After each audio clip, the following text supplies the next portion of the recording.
முஹைதீன் அப்துல் காதிர் ஜீலானி கத்தசல்லாஹு சிரகுல் அசீஸ் அவர்கிட்ட போய் ஒருத்தர் கேள்வி கேட்டார்.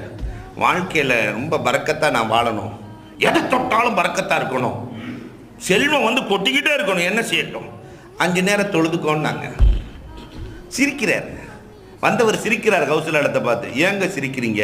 19 வருஷமாக மோதினாருக்கு பக்கத்திலே நின்று மொதல் சப்பில் தொழுகிறேன், ஒரு பறக்கத்தும் இல்லை, ஒரு பறக்கத்தும் இல்லை, ஒரு ஹரக்கத்தும் இல்லை.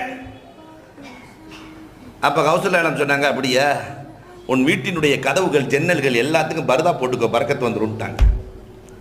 கதவு ஜன்னல் எல்லாத்துக்கும் பரதா போட்டுக்கோ, பறக்கத்து வந்துடும். போனார், கதவு ஜன்னல் எல்லாத்துக்கும் பரதா போட்டார். பறக்கத்து கொட்டுன்னு கொட்டுது. கௌசலாலத்தில் வந்து கேட்டார், எங்கள் பரதாவுக்கும் பறக்கத்துக்கும் என்னங்க சம்பந்தம்னு கேட்டார்.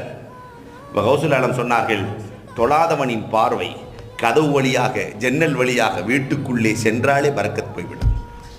தொழாதவனின் பார்வை சென்றாலே பறக்கத் போகும் என்றால்